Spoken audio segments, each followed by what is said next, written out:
कांदा टाकलाय मी फोडणीला। कांदा आणि हिरवी मिरची दोन्ही सोबतच टाकले। तुम्हाला जर यामध्ये हवं असेल ना फोडणीसाठी तर राय आणि जिरं सुद्धा घेऊ शकता तुम्ही फोडणीसाठी। आता कांदा जरा लालसर झाला की जे टमाटर बाकी सर्व मसाले आहेत ते सगळे मी एकजीव करून घेते, यामध्ये तेलामध्ये परतून घेते। गव्हाची भाजी पण मी धुवून घेतली आहे बघा, पण अगोदर सर्व मसाले एकजीव करून घेते आणि मग त्यामध्ये गवार सोडते आणि फक्त वाफेवरती करायची, छान होते। सर्व मसाले वगैरे तेलामध्ये मी एकजीव करून घेतले। बटाटे आणि गवार सुद्धा टाकले।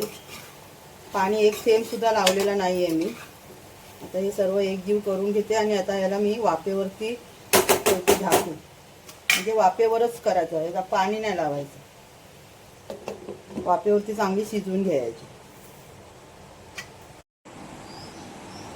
वरण भात लोणचं आणि गवार बटाट्याची भाजी।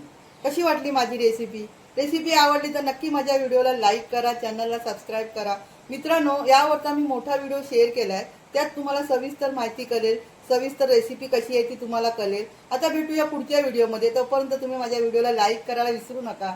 धन्यवाद।